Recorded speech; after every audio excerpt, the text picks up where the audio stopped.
গ্রামের সর্বত্র খরার পরিস্থিতি তৈরি হয়েছে।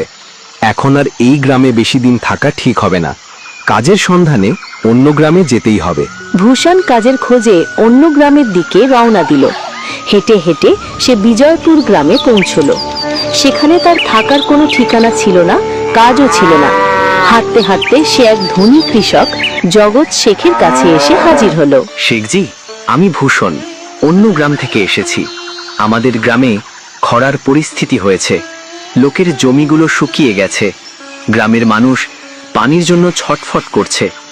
যদি আমাকে আপনার কাছে কিছু কাজ মেলে তাহলে বড় উপকার হবে দাদা। আরে রে, দেখছি তোমার অবস্থা খুব খারাপ হয়ে গেছে।